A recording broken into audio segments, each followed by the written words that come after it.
സംസ്ഥാനത്തെ കൊടും ചൂടുമായി ബന്ധപ്പെട്ട വാർത്തയിൽ തന്നെ നമ്മൾ തുടരുകയാണ്. ഇതിനോടകം തന്നെ പാലക്കാട് ജില്ലയിൽ ഉഷ്ണതരംഗം പ്രഖ്യാപിച്ചിട്ടുണ്ട്. കൂടാതെ കൊല്ലം, തൃശൂർ ജില്ലകളിൽ കേന്ദ്ര കാലാവസ്ഥാ വകുപ്പ് ഉഷ്ണതരംഗം മുന്നറിയിപ്പ് പ്രഖ്യാപിച്ചിട്ടുണ്ട്. കൊല്ലം, തൃശൂർ ജില്ലകളിൽ 40 ഡിഗ്രി സെൽഷ്യസ് വരെ താപനില ഉയരാൻ സാധ്യതയുണ്ട് എന്നുള്ളതാണ് മുന്നറിയിപ്പ്. അലക്സ് റാം മുഹമ്മദ് വിശദാംശങ്ങളുമായി. അലക്സ്, സംസ്ഥാനത്തിന്റെ ചരിത്രത്തിലാദ്യമായി ഒരു ജില്ലയിൽ, അതായത് പാലക്കാട്ട്, ഉഷ്ണതരംഗം തന്നെ പ്രഖ്യാപിച്ചിരിക്കുന്നു. ഇനിയും 2 ജില്ലകളിലേത് എന്ന തരത്തിലേക്കാണോ ഇപ്പോൾ മുന്നറിയിപ്പ് വന്നിട്ടുള്ളത്? സമാന സ്ഥിതിയിലേക്ക് താപനില ഉയരാൻ സാധ്യതയുണ്ട് എന്നുള്ളത്, ഒപ്പം തന്നെ മറ്റേതൊക്കെ ജില്ലകളിൽ കൂടുതൽ താപനിലയിലേക്ക് എത്തും എന്നതാണ് മുന്നറിയിപ്പ്? അനുജ, അക്ഷരാർത്ഥത്തിൽ ചുട്ടുപൊള്ളുകയാണ് സംസ്ഥാനം. എല്ലാ ജില്ലകളും, പ്രത്യേകിച്ച് വടക്കൻ കേരളത്തിലെ ജില്ലകൾ, ഒപ്പം മധ്യ കേരളത്തിലൊക്കെ ജില്ലകൾ ചുട്ടുപൊള്ളുന്നു എന്നുള്ളതാണ് ലഭിക്കുന്ന വിവരം. ആ തരത്തിൽ തന്നെയാണ് താപമാപിനികളിൽ രേഖപ്പെടുത്തുന്ന ചൂടിന്റെ ഓരോ ദിവസത്തെയും കണക്ക് തന്നെ. ഇപ്പോൾ, അതായത് നമ്മൾ ഈ നിൽക്കുന്ന സമയത്ത് പോലും പാലക്കാടും കൊല്ലത്തും തൃശ്ശൂരും ഒക്കെ അതിതീവ്രമായ ചൂടാണ് പലയിടത്തും രേഖപ്പെടുത്തുന്നത്. പാലക്കാട് ജില്ലയിൽ തുടർച്ചയായ ദിവസങ്ങളിൽ ഉഷ്ണതരംഗം സ്ഥിരീകരിക്കുന്നു, ഉഷ്ണതരംഗം തുടരുന്നു എന്നുള്ളതാണ് പാലക്കാടിനെ സംബന്ധിച്ച ഏറ്റവും പ്രധാനപ്പെട്ട കാര്യം. മറ്റൊരു പ്രധാനപ്പെട്ട കാര്യം, കൊല്ലത്തും തൃശൂരും ഉഷ്ണതരംഗ സാധ്യതാ മുന്നറിയിപ്പ് കേന്ദ്ര കാലാവസ്ഥാ വകുപ്പ് പ്രഖ്യാപിച്ചിട്ടുണ്ട് എന്നുള്ളതാണ്. അടുത്ത ദിവസങ്ങളിൽ പാലക്കാട് ജില്ലയിൽ ചൂട് 41 ഡിഗ്രി സെൽഷ്യസ് വരെ ഉയരാനുള്ള സാധ്യത കേന്ദ്ര കാലാവസ്ഥാ വകുപ്പ് പ്രവചിക്കുന്നു. സമാനമായി കൊല്ലത്തും തൃശൂരും 40 ഡിഗ്രി സെൽഷ്യസ് വരെ ചൂട് വർദ്ധിക്കും എന്നുള്ളതാണ് മുന്നറിയിപ്പ്. ഈ അത്യുഷ്ണം എന്നുള്ളത് ഒരുപക്ഷെ പൊതുജനങ്ങൾക്ക് സഹിക്കാൻ പറ്റാത്ത തരത്തിൽ ആ ചൂട് വർദ്ധിക്കുന്നു എന്നുള്ളതാണ്. പ്രത്യേകിച്ച് ഈ പകൽ സമയത്ത് പൊതു ഇടങ്ങളിൽ ജോലി ചെയ്യുന്ന ആളുകളുടെയൊക്കെ കാര്യം വളരെ കഷ്ടമാണ്. അങ്ങേയറ്റം ജാഗ്രത അവർ പുലർത്തണമെന്ന് ആരോഗ്യവകുപ്പ് ആവർത്തിച്ച് പറയുന്നുണ്ട്. പ്രത്യേകിച്ച് ഗർഭിണികൾ, അതുപോലെ മുതിർന്നവർ, രോഗമുള്ളവർ, കുട്ടികളൊക്കെ പ്രത്യേക ജാഗ്രത പുലർത്തണമെന്നാണ് ആരോഗ്യവകുപ്പ് ആവർത്തിച്ച് വ്യക്തമാക്കുന്നത്. അതുമാത്രമല്ല, ഇതൊരു അതീവ ജാഗ്രത വേണ്ട സാഹചര്യമെന്ന് ദുരന്ത നിവാരണ അതോറിറ്റി വിലയിരുത്തുകയും ചെയ്യുന്നുണ്ട്. പൊതുജനങ്ങളും ഭരണേതര സംവിധാനങ്ങളും ജാഗ്രത പാലിക്കണമെന്ന നിർദ്ദേശം ദുരന്ത നിവാരണ അതോറിറ്റി നൽകുന്നുണ്ട്. ഈ സൂര്യാഘാതം മരണത്തിലേക്ക് വരെ നയിച്ചേക്കാം എന്നാണ് ദുരന്ത നിവാരണ അതോറിറ്റി മുന്നറിയിപ്പ്. ആരോഗ്യവകുപ്പും ദുരന്ത നിവാരണ അതോറിറ്റി നൽകുന്ന മുന്നറിയിപ്പ്. ആ തരത്തിൽ പാലക്കാട് നിന്ന് ഇന്നൊരു ദാരുണമായ വാർത്ത റിപ്പോർട്ട് ചെയ്യുക പോലും ഉണ്ടായി. പാലക്കാട് ജില്ലയിൽ സൂര്യാഘാതമേറ്റ് മരിക്കുന്ന 3ാമത്തെ ആളാണ് കഴിഞ്ഞ ദിവസം, അതായത് ഇന്നലെ മരിച്ച വയോധിക എന്നുള്ളതാണ് വ്യസനിപ്പിക്കുന്ന കാര്യം. സമാനമായി തന്നെ 9 ജില്ലകൾ കൂടി, അതായത് ഈ ജില്ലകൾക്ക് പുറമെ 9 ജില്ലകളിൽ കൂടി സംസ്ഥാനത്ത് താപനില ഉയർന്നു തന്നെ തുടരും മെയ് 2 വരെ എന്നുള്ളതാണ് കേന്ദ്ര കാലാവസ്ഥാ വകുപ്പ് അറിയിക്കുന്നത്. പത്തനംതിട്ടയിലും കോട്ടയത്തും കോഴിക്കോടും കണ്ണൂരും ഉയർന്ന താപനില 38 ഡിഗ്രി സെൽഷ്യസ് വരെ ഉയരാൻ സാധ്യതയുണ്ടെന്ന പ്രവചനമുണ്ട്. ആലപ്പുഴ, എറണാകുളം, മലപ്പുറം, കാസർഗോഡ് ജില്ലകളിൽ കൂടിയ താപനില 37 ഡിഗ്രി സെൽഷ്യസ് വരെയും തിരുവനന്തപുരത്ത് 36 ഡിഗ്രി സെൽഷ്യസ് വരെയും താപനില ഉയരും എന്നാണ് കേന്ദ്ര കാലാവസ്ഥാ വകുപ്പ് അറിയിക്കുന്നത്. സാധാരണ രേഖപ്പെടുത്തുന്നതിനേക്കാൾ 3 മുതൽ 5 ഡിഗ്രി സെൽഷ്യസ് വരെ വർധനവിനാണ് ഓരോ ജില്ലയിലും സാധ്യതയെന്ന് പറയുന്നു. ഇപ്പോൾ തന്നെ ഈ ജില്ലകളിൽ, അതായത് ഉഷ്ണതരംഗം പ്രഖ്യാപിക്കണമെങ്കിൽ പോലും ചില മാനദണ്ഡങ്ങൾ കേന്ദ്ര കാലാവസ്ഥാ വകുപ്പിനുണ്ട്. അത് തുടർച്ചയായ ദിവസങ്ങളിൽ 41 ഡിഗ്രി സെൽഷ്യസിന് മുകളിൽ ചൂട് രേഖപ്പെടുത്തുന്ന മേഖലയാകണം. അതുമാത്രമല്ല, തുടർച്ചയായ ദിവസങ്ങളിൽ സാധാരണ രേഖപ്പെടുത്തുന്നതിനേക്കാൾ 4 ഡിഗ്രി സെൽഷ്യസിന് മുകളിലേക്ക് ചൂട് വന്നാലും അത്തരത്തിൽ ഉഷ്ണതരംഗ സാധ്യതയുണ്ട്, അല്ലെങ്കിൽ ആ മുന്നറിയിപ്പ് നൽകാമെന്നുള്ളതാണ്. അങ്ങനെയാണ് നൽകിയിട്ടുള്ളത്.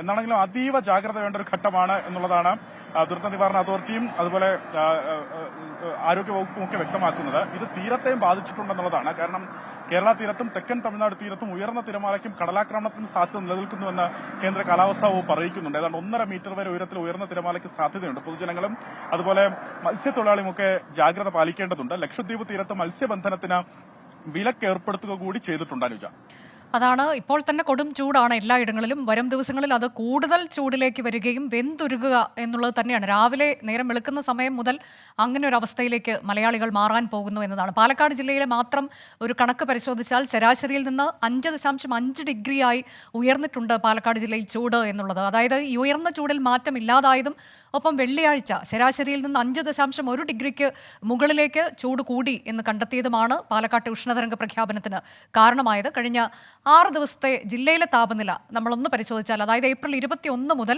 ഇന്നലെ വരെയുള്ള താപനില വളരെ വേഗം ഒന്ന് പരിശോധിച്ചാൽ 40.5 ഡിഗ്രി ആയിരുന്നു ഏപ്രിൽ 21 താപനില. ഏപ്രിൽ 22 ആകുമ്പോൾ അത് 40.1 ആകുന്നു. 23 ആകുമ്പോൾ 41.3 എന്ന തരത്തിലേക്ക് അത് വർദ്ധിക്കുന്നു. എന്നാൽ ഏപ്രിൽ 24 ആകുമ്പോൾ അത് കുറച്ച് കുറഞ്ഞ് 39.5 ആകുന്നു. 25-ാം തീയതി വീണ്ടും അത് 40 മുകളിലേക്ക് 41.2 എന്ന കണക്കിലേക്ക്. 26-ാം തീയതി 41.4, 27-ാം തീയതി 41.8 ഡിഗ്രി സെൽഷ്യസ് എന്ന തരത്തിലേക്കാണ്. അതായത് ഇന്നലെ പാലക്കാട് ജില്ലയിൽ രേഖപ്പെടുത്തിയത് റെക്കോർഡ് ചൂടാണ് എന്നുള്ളതാണ്. കേരള ചരിത്രത്തിൽ തന്നെ 2ാമത് റെക്കോർഡ് ചൂട്. മുൻപ് ഇതേ ചൂട് 1987 ഏപ്രിൽ 22-നാണ് രേഖപ്പെടുത്തിയിട്ടുള്ളത്. ഇതിനേക്കാൾ കൂടിയ ചൂട് രേഖപ്പെടുത്തിയത് 2016 ഏപ്രിൽ 27-നാണ്. അത് 41.9 ആയിരുന്നു. ഇന്നലെ 41.8 ആയിരുന്നു എന്നുള്ളതാണ്. 2016-ലും 19-ലും ഉഷ്ണതരംഗം മുന്നറിയിപ്പ് ഉണ്ടായിട്ടുണ്ട്. പക്ഷേ ഉഷ്ണതരംഗം പ്രഖ്യാപിച്ചത് ഇതിപ്പോഴാണ് എന്നുള്ളതാണ്. മുന്നറിയിപ്പുള്ള ഇടങ്ങളിൽ ഇപ്പോൾ പല ജില്ലകളിലും മുന്നറിയിപ്പുണ്ട് എന്ന് പറയുന്നു. അവിടെ 40 ഡിഗ്രിക്ക് മുകളിൽ അത് നിലനിന്ന് പോവുകയാണെങ്കിലാണ് ഉഷ്ണതരംഗം പ്രഖ്യാപിക്കുന്നത്. അതിനുള്ള സാധ്യതയുണ്ട് എന്നുള്ളതാണ് ഇപ്പോൾ കാലാവസ്ഥാ വകുപ്പ് നൽകുന്ന മുന്നറിയിപ്പ്. നമുക്കൊപ്പം ഈ സാഹചര്യത്തെക്കുറിച്ച് കൂടുതൽ വിശദീകരിക്കാൻ ശാസ്ത്ര നിരീക്ഷകൻ ഡോക്ടർ രാജഗോപാൽ കമ്മത്ത് തത്സമയം ചേരുന്നുണ്ട്. ഡോക്ടർ രാജഗോപാൽ കമ്മത്ത്, സ്വാഗതം. ഇപ്പോൾ നമ്മളൊരു വലിയ ആശങ്കയുടെ മുൾമുനയിൽ നിൽക്കുകയാണ്. ചൂട് കഴിഞ്ഞ കുറച്ച് നാളുകളായി ഉണ്ട്. പക്ഷേ ഈ കഴിഞ്ഞ ദിവസങ്ങളിലൊക്കെ ഇപ്പോൾ ഞാനൊരു കണക്കൊക്കെ വായിച്ചത് 40 ഡിഗ്രിക്ക് മുകളിൽ തുടർച്ചയായി തന്നെ നിൽക്കുന്ന സാഹചര്യമാണ്. ഇതിനു മുൻപ് ഇതാദ്യമായെന്ന് പറയാൻ പറ്റില്ല, കാരണം 2016-ലൊക്കെ ഉണ്ടായിട്ടുണ്ട്. പക്ഷേ അന്നും അതൊരു മുന്നറിയിപ്പിൽ അവസാനിക്കുന്നു. ഇക്കുറി അതൊരു ഉഷ്ണതരംഗ പ്രഖ്യാപനത്തിലേക്ക് തന്നെ പോകുന്നു. ഇതെന്തുകൊണ്ടാണ് ഈ തരത്തിലേക്ക് ചൂട് അനിയന്ത്രിതമായി മാറുന്നത്? നമുക്ക് രണ്ടാഴ്ചത്തേക്കെങ്കിലും നമുക്ക് ആശ്വസിക്കാൻ വകയില്ല എന്നുള്ളതാണ് തോന്നുന്നത്. കാരണം ഏകദേശം ഇതേ രീതിയിലോ അല്ലെങ്കിൽ അല്പം കൂടുതലോ ആയിട്ട് തുടരും എന്നുള്ളതാണ് തോന്നുന്നത്. കാരണം പല ജില്ലകളിലും ഇപ്പോൾ പാലക്കാട്, മലപ്പുറം, നിലമ്പൂർ, തൃശ്ശൂർ, കൊല്ലം ഇത്തരം ഈ ജില്ലകളിലെല്ലാം താപനില 40 ഡിഗ്രിക്ക് മുകളിൽ കടന്നിരിക്കുകയാണ്.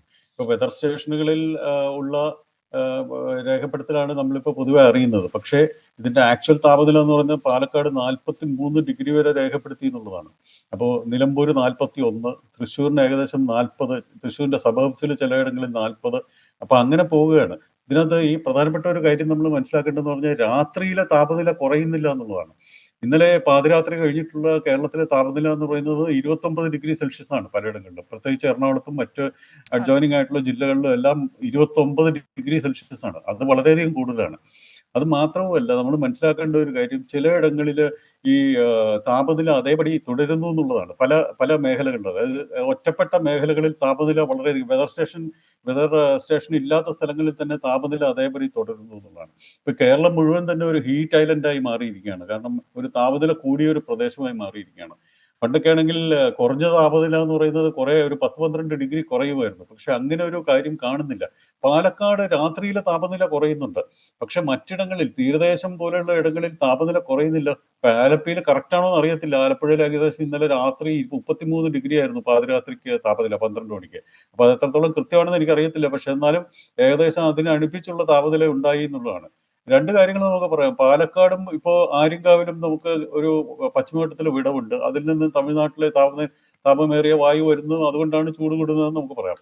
പക്ഷെ മറ്റിടങ്ങളിലെ താപനില കൂടുന്നതോ അതിന് മറ്റെന്തെങ്കിലും കാരണം ഉണ്ടാവും നമുക്ക് മനസ്സിലാക്കണം. അതായത് അറബിക്കടലിന്റെ താപനില ഇന്നലെ രാത്രി 31 ഡിഗ്രി സെൽഷ്യസ് ആയിരുന്നു.